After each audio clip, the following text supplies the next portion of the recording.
هنخلي الاستاذ محمد يكتب ان شاء الله رب العالمين بنص شعري. وانا اعلم تماما وهذه الليله ليله مباركه، لان المداخلات الثلاثه مفيش مداخله يعني زي الثانيه. دكتور محمد من خلال الجمل البنيويه المنشئه، واستاذنا الدكتور استاذ مختار عيسى وهو يتكلم عن العوالم وعن الرؤى وعن التخيل وعن القاعات الداخليه الى، وهذا يعني اعتقده تماما، الى مداخله نقديه مغايره مع الاستاذ الدكتور عهد السيسي. فليتفضل مشكورا. السلام عليكم.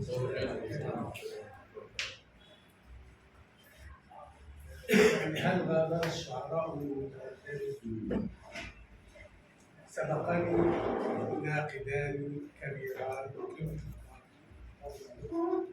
وبضاعتي مزجاة، لكنني سأحاول يعني قد تكون المداخلة مغايرة.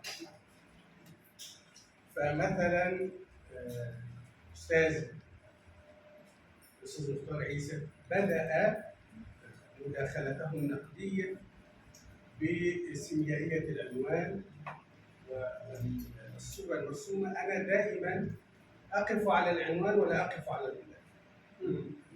لماذا؟ لأنه أحيانا دار النشر يعني غير مقصودة من الشاعر نفسه، وكما يقول ابن حجر العسقلاني أن عنوان الكتاب باب التعرف إلى مقصد مؤلفه ورؤيته، فصاحب البيت أدرى بالذي هو فيه.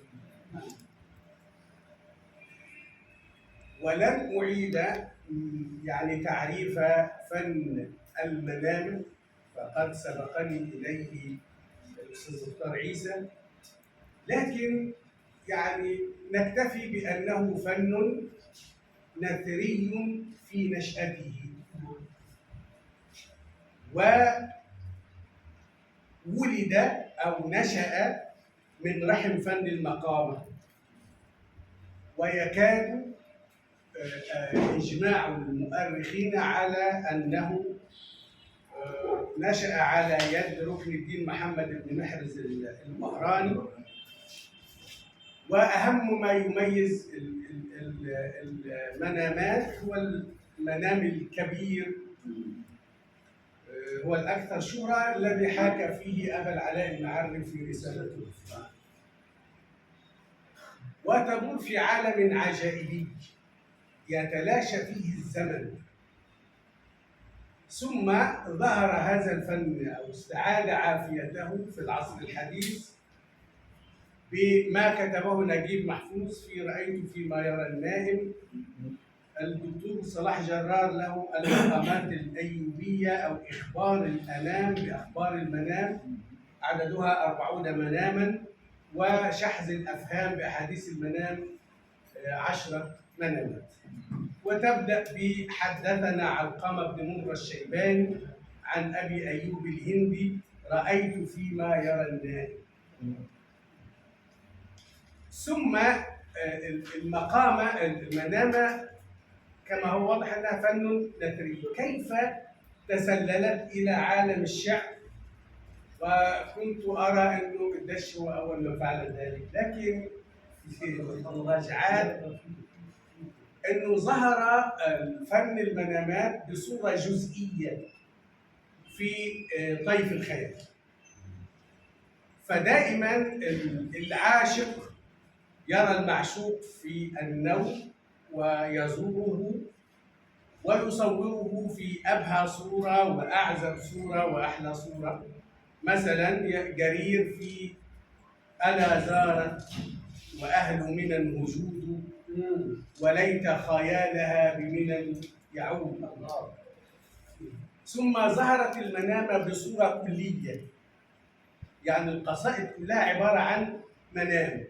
هذا فيما عرف في الأدب العربي بالقصائد الإبليسية، وقد جمعت منها نحو 20 قصيدة، وهي محل للدراسة يعني. الابليسيه ولا الادريسيه؟ لا ابليسي هي في المنام يجي له ابليس يخبره بس. يعني مثلا من ابليس اشهرها لابن الوردي، زين الدين بن عمر الوردي يقول: نمت وابليس اتى بحيله منتدبه فقال لي: ما قولك في حشيشه منتخبه؟ فقلت: لا. قال: ولا خمرة كرم مذهبة. بعدين تبدأ مسألة الغواية في النهاية، إما إن الشاعر بيوافق فبيبقى عضو من أعضاء إبليس، أو يرفض فيزومه إبليس. على باب مناماتي لمحمد الباشا يضم الديوان 55 نصا شعريا.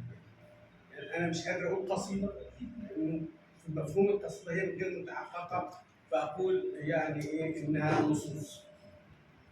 جاءت العناوين في 33 نصا بصيغة المصدر، يعني يقول لي: مصالحة، مشاهدة، مراقبة، تهيئة، رجاء، رعاية، سكرة، تأويل، تحريق، للتأكد على تلاشي الزمن.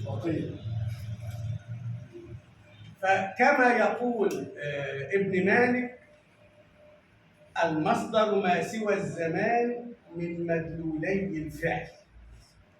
الفعل حدث في زمن، شيل الزمن يبقى يدل على الايه؟ على الحدث او المصدر.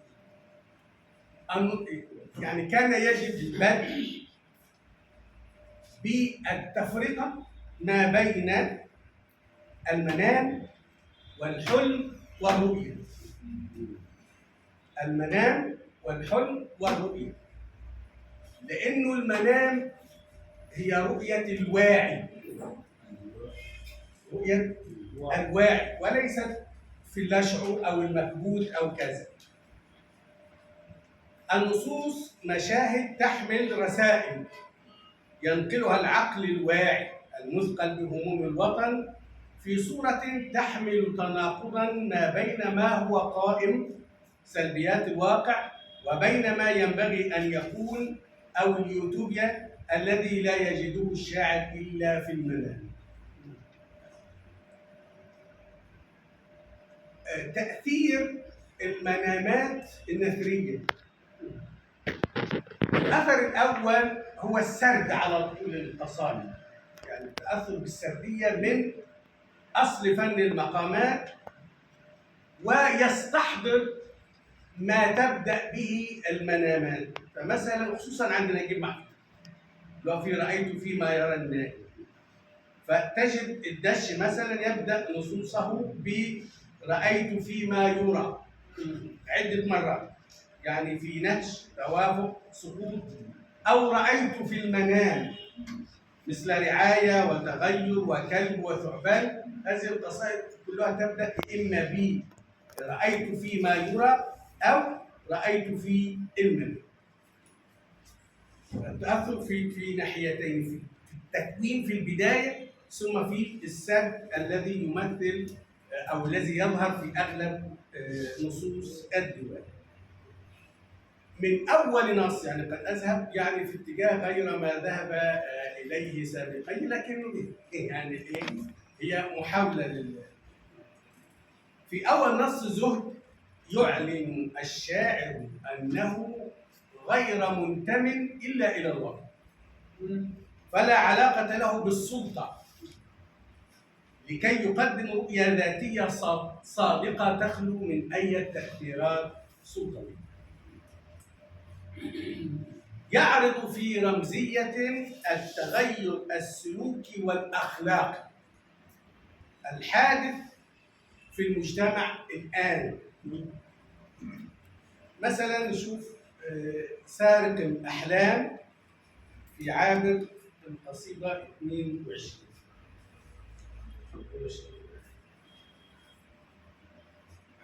صفحة 59.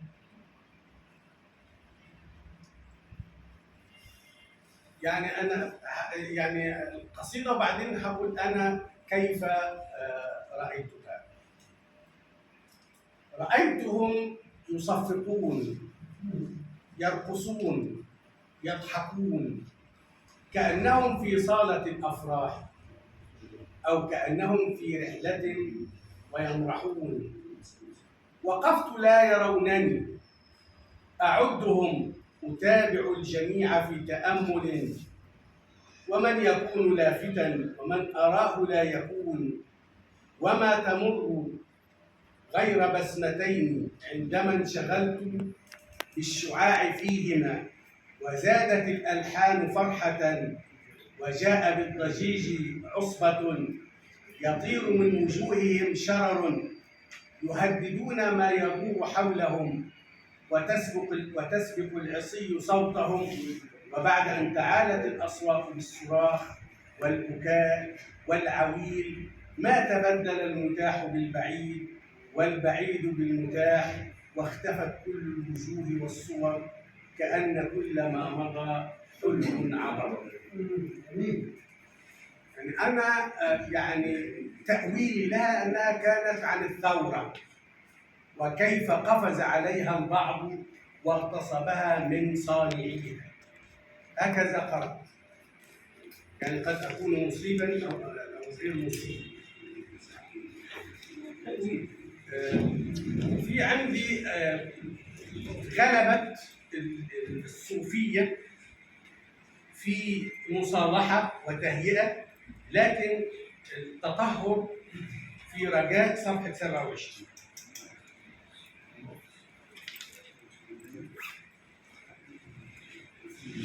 وأيضا سمت رمزية في اختيار العدد 7.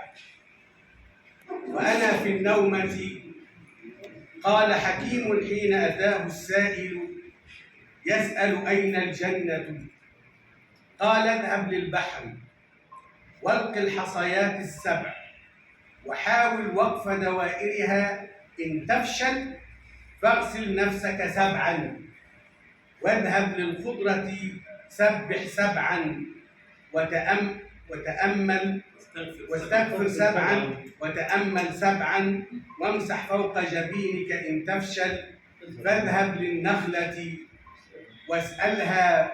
واسألها بعد قتالك للثعبان الحارس فوق التبة، وانهض من فورك وامكث في الغار ل7، لا ترقب أحدا إلا الأحد. استفت القلب وحافظ، لا تفتح أبواب الليل، فإن تفشل لا منجى لحياتك غير الموت، فقد تجد الجنة بعد سماح وصحة. يعني لا أريد الحديث عن الرقم 7 ومدلولاته، لأنه في أثناء تحقيق الكتاب الدر المكنون في ال7 الفنون لابن إياس، يعني وجدت مكانا هائلا حول قدسية هذا العالم. فرعوني رقم 7 فرعوني. لا، هو حتى في التراث الإسلامي يعني السماوات 7 والأراضين 7. الفراعنة هم اللي رقم 7 أسبوع. وعجائب الدنيا القديمة والجديدة وألوان 7، السجود على 7 أعظم أبناء النبي 7، كثيرا كثيرا. يوظف الدش الحيوان توظيفا رمزيا في ديوانه، فنجد مثلا الديك والهدهد والحمام واليمام والذباب والثعلب واليمامة والكلب والثعبان والغراب والحمام والبلم، كثيرة جدا. مسألة الحيوان ورمزية هذا الحيوان. أيضا توظيف عناصر الطبيعة كالشجر والطير والقمح والعسل، والتأثر الشديد أو الكبير بالمعجم القرآني. نجد الاقتباسات القرآنية المباشرة وغير المباشرة. لكن عندي نقطة في غاية الأهمية، إن الديوان رغم انتمائه إلى شعر التفعيلة وغلبت تفعيلة فاعل في 23 قصيدة لأنها تحمل أشكالا وتحورات كثيرة جدا لأننا ناقشناها في قصيدة قبول الخبز كان في مستشفى الصدر اسمه الوحيد. كان له قصيدة اسمها قبول الخبز. أنا في ندوة في اتحاد الكتاب عن تحولات فاعل في قصيدة قبول الخبز. لكن العجيب عن الدش انه يستعمل الحقوق مزدوجه التفعيله كمان. يعني مثلا في نهش صفحه 19 وهي على وزن بحر البسيط: رأيت فيما يرى، رأيت فيما يرى مستفعل فاعل. أشلاء تنهشني، أشلاء تنهشني. والغيث يحتضن، والغيث يحتضن. رأيت سوسنة. يستخدم بحر البسيط مستفعل فاعل في القصيدة مع انتماء الديوان إلى قصيدة التفعيل. وكذلك أيضا في قصيدة دموع في صفحة 107 لما يستخدم بحر الوافر.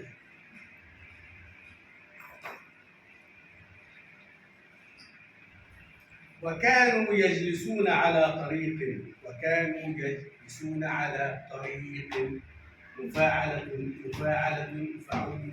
يستخدم بحر بس تفعيل مفاعلة، يستخدم الصورة الكاملة لبحر الوافر. وكانوا يجلسون على طريق يردون التحية بابتسام. تمر حمامة ويمر فيل وخرفان وأطفال ولكن. نجد كلها على الديوان في بساطته بعيدا عن التعقيد.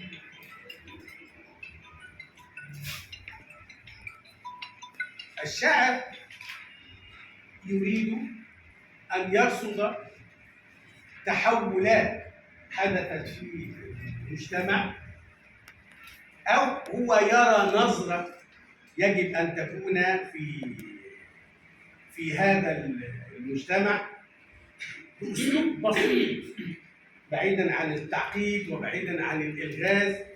ربما هو يعني كان يقصد ذلك في 16 اللي هي قصيدة 16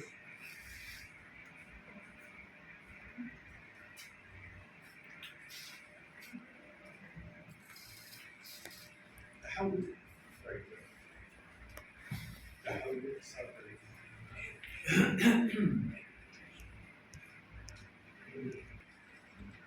رأيت البنات يغنين للحب في نشوة عند كل طريق ويحملن وردا.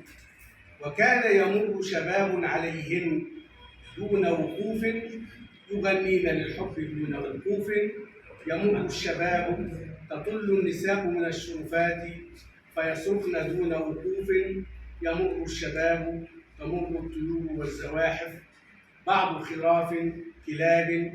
وكانت تغني البنات وحين بدت ضحكة الشمس تهبو بدت من بعيد سحائب يحملن رزقا لمن ستكون لهم. والبنات يغنين للحب في نشوة دون أن يعبر العابرون وصوت السحائب يعزف للحب لحن النسور.